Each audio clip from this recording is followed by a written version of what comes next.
Well, this episode of Raw was better than last week's episode, but so was that shit I took about 20 minutes ago, so that's not saying much. It was Raw review for Monday Night Raw episode August 5th, 2013. And I'm a little late on this review. It's Wednesday. I'm talking about Monday.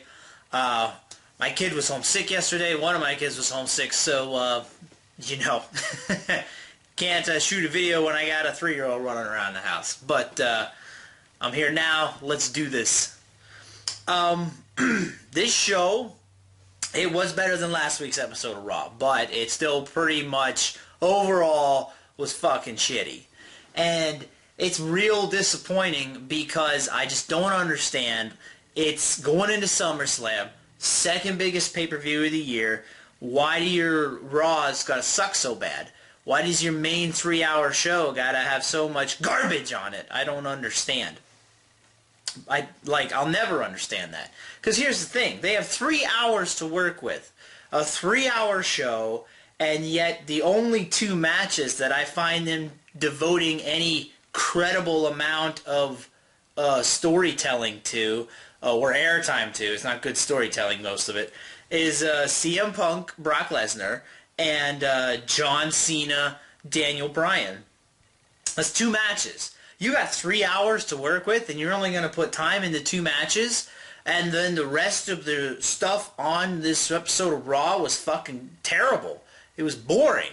Build up your other matches. You got 3 hours to work with on the biggest show that people watch every week. What the fuck are you doing? Why you gotta bring guys out to put on quick 5-7 minute matches where sometimes the entrances are almost as long as the goddamn matches themselves? That's stupid, man. Use the time that you got. Anyway, this show opens with Stephanie McMahon coming out. She throws up a video package of Daniel Bryan getting his makeover, and it was stupid. Oh, that was dumb. And Daniel Bryan comes out in his suit. He's got his hair slicked back in a ponytail. And his promo, this part of the promo was pretty good. I was pretty happy with this. At this point, the similarities between the Daniel Bryan John Cena feud are very similar to the CM Punk John Cena feud from a few years ago, after Punk did his shoot promo. So yeah, it's feeling very similar at this point. The same arguments are being made that Punk didn't look the part, he wasn't big enough, and CM Punk also accused John Cena of not being able to wrestle. So, yeah, very similar right now. And not that that's a bad thing. I mean, I enjoyed that storyline, but the problem is, look what happened to it in the end. Look where it got CM Punk with John Cena. Fucking nowhere. And I was interested in this match at this point. And for the weeks leading up to this, I was. But something happened later on in the show that killed my interest in it. And I'll explain it when we get there. So this part of the promo was great. And then Vince McMahon comes out. And it got real fucking stupid real fucking fast. He starts making fun of Daniel Bryan. He's like, yeah, we're anti-bully, but you're small, you're scrawny, and you look like an idiot.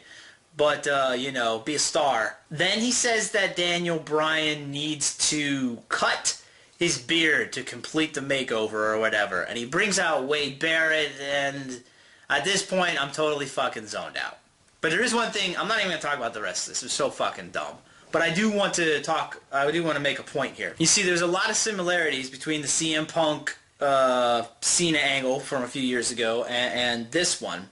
One big difference, in my opinion, and that's that Daniel Bryan can get more over with the younger audience than CM Punk could. CM Punk had that audience of the older, or not necessarily older, but more serious wrestling fans. He had that locked down, no problem. But the kids, CM Punk, a little bit, but he was never really super over with the younger crowd, the kids in the show.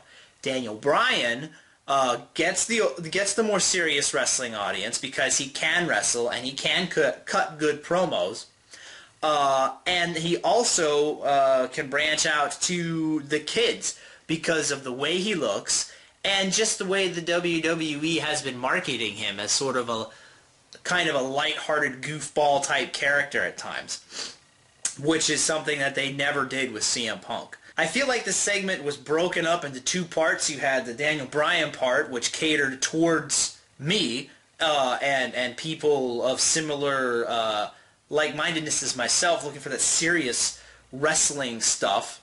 And then the second half, when Vince McMahon came out, was geared towards the younger kids. And yeah, I thought it was boring, and I wanted to fucking skip it, and I did skip it. I didn't want to watch that stupid shit. But I understand that it was necessary. It keeps Daniel Bryan more well-rounded, and keeps him bringing in more kids into his fan base, which makes him a bigger and better possibility to be a potential replacement for John Cena. I didn't watch the stupid barrage barbershop bullshit that they were doing, but that's not for me. But I understand it was necessary to keep Daniel Bryan as well-rounded as possible. Oh, no. A couple other things. Daniel Bryan counters with the champ is here. Stupid shirt with another shirt of his own that says the beard is here. It's got the arrow pointing up where Cena's arrow's pointing down to the belt. So that's interesting. Also, Vince could not say the phrase WWE correctly right, not even one fucking time, I think, during this promo. He kept saying W-E. The WWE Championship, like, there's two fucking W's. Like, he just kept fucking up. Alright, so now we're going to burn through a bunch of garbage here. First thing I see on my television screen is The Miz, and they're talking about how he's the host of SummerSlam. Well, he must have fucking pissed somebody off, because he's not even getting a match. He's going to be the host of the show. What? Are you fucking kidding me? Not that I give a shit. I mean, The Miz is so fucking boring as a face that I don't care what the hell he's doing. I'd rather not see him on the show at all. And then we get Alberto Del Rio versus RVD, and Ricardo Rodriguez is back from his very serious injury. And, here's the thing. You got Ricardo Rodriguez. The man gets busted using fat burners. Fat burners. And he gets suspended for like 30 days or whatever. This guy gets suspended for using fat burners, but then you get John Cena, who gets all baned out every week before he leaves his fucking hotel room.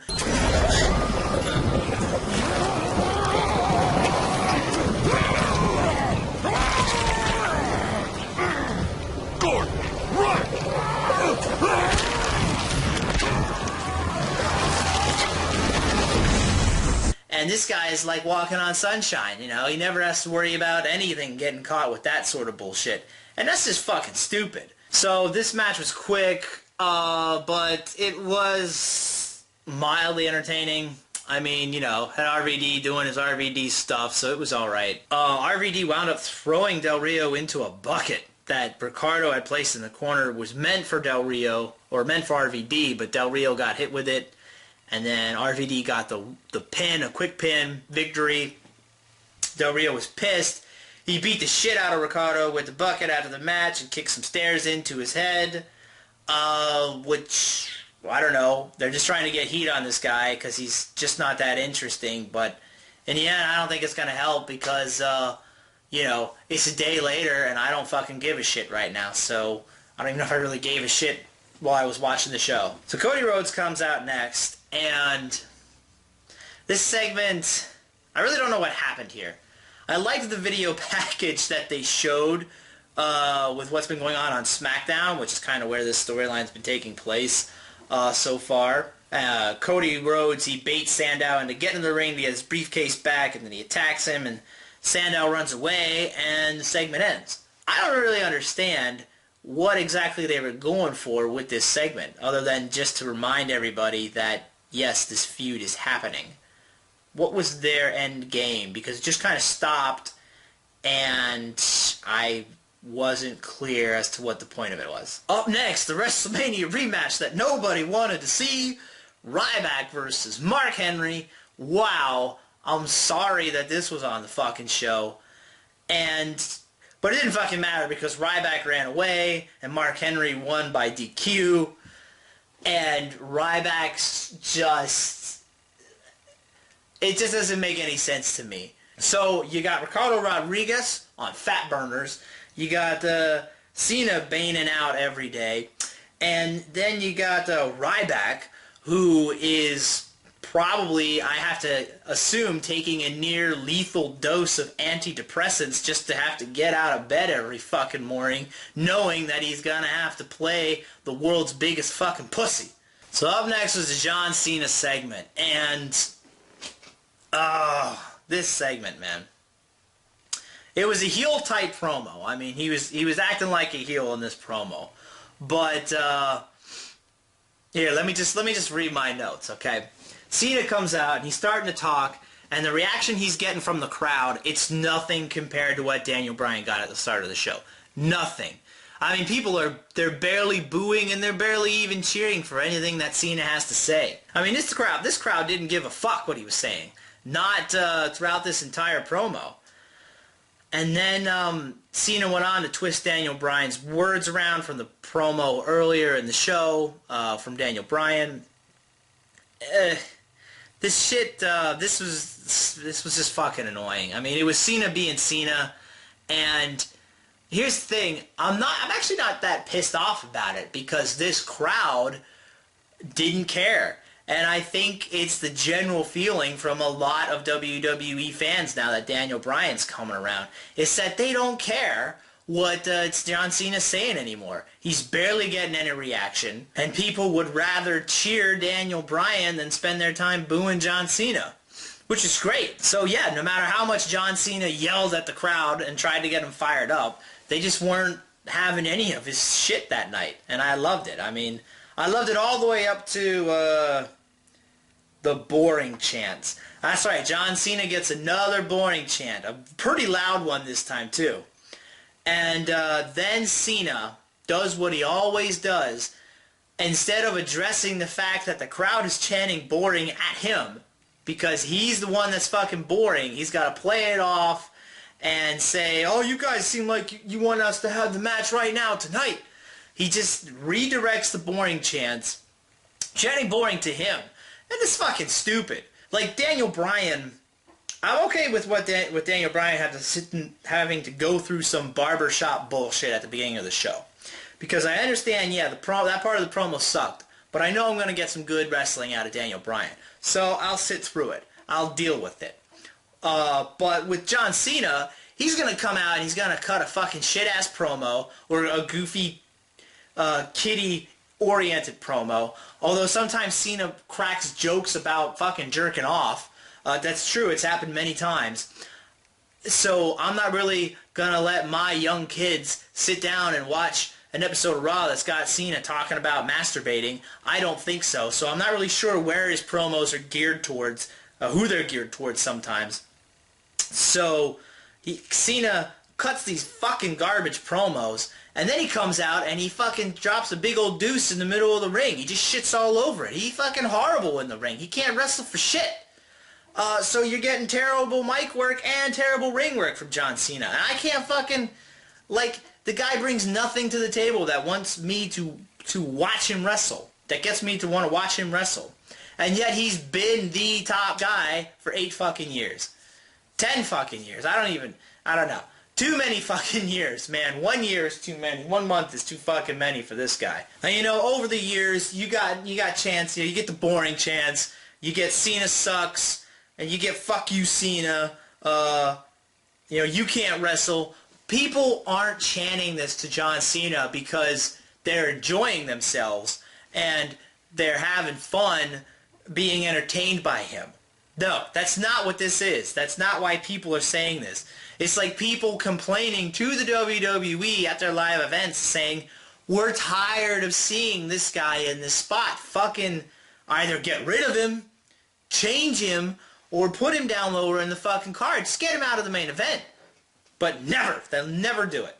And then Orton came out. So He comes out with Cena in the ring, cuts a promo, and then about cashing in this Money in the Bank contract. Then the Shield comes out, surrounds them. Then Daniel Bryan comes out to even out the odds, and then they make the match. It's a 6-man tag match, going to be for the main event. So at the time, I was pretty happy for that. But the main event kind of let me down, and I'll get there. Alright, up next was the Wyatts versus tons of fucking shit. And I'm real sad that the first match I got to see the Wyatts in is against the tons of fucking shit. So, because it made me have to sit through one of their matches, which is never a good thing. I mean, even the Shield had a real hard time making a match against those guys interesting. And the Wyatts, you know, this match wasn't very interesting for me. It just wasn't. But luckily, it was fast, and the Wyatts won. There's nothing too impressive happening here. The big story was after the match when Kane appeared on the Titantron, and he challenged Bray Wyatt to what sounded like an Inferno match at SummerSlam. So, if that's the case, number one, Kane's obviously going to lose the match to put the new guy over, and plus, he's the only, like, he's wearing the outfit that can catch on fire and won't seriously destroy him. And number two, that got my attention, you know. I'm not going to say that it's good or that I'm looking forward to it even. But I will say that now they've got my attention with what they're going to do between these two. So I'll wait to see what they do next week as far as building it up. But yeah, I'm curious now. Up next was Divas match, Caitlyn versus Layla. Apparently something happened between the two of them recently, but I was too busy not caring that I completely missed it. And then I missed this match too because I also didn't care. I skipped it. So I don't know what happened. Big fucking deal. Up next you got Christian versus Heath Slater. Why? I don't know. The match was there. It was quick. Christian won with a spear. Who gives a shit? And I hate that I'm saying that because somebody should give a fucking shit because Christian's the #1 contender now for the World Heavyweight Championship. And this is your second last Raw. You got one more Raw left to build up for SummerSlam. And there's nobody talking about the Christian Del Rio match. Nobody fucking cares. Okay? They're spending so little time on this match. Like, do something with Christian. Have him cut a promo. Have him wrestle somebody more important than Heath Slater. Something to build up this World Heavyweight Championship match between these two guys. Like, what the fuck, man? Alright, CM Punk versus Curtis Axel. This was a good match. This match actually had me entertained. Finally. So the match starts out. Before the match even does start out, CM Punk runs up the ramp to attack Heyman and Curtis Axel. Cool way to start the match. Got the crowd really into it. And then they finally get in the ring. The match starts like normal. And it was good. I mean, Punk kept wanting to try to attack Heyman. And that got him distracted, so Axel kept jumping on Punk. You know, it was good storytelling during the match. Except for when CM Punk kicked out of a swinging neckbreaker. A swinging neckbreaker, and the crowd started chanting, "This is awesome." Huh? What? This is awesome? After a swinging neckbreaker? I mean, it was a good match, but it was very, very far from an awesome match, in my opinion. It was good, and that's about it. It wasn't awesome. Why they were chanting "This is awesome" is beyond me. I feel like the WWE is staging that a little bit. But that's just my opinion. Now, what happened next when Brock Lesnar came out, because Punk finally did get his hands on Paul Heyman, that shit was fucking awesome. Okay, the brawl that these two guys had was great.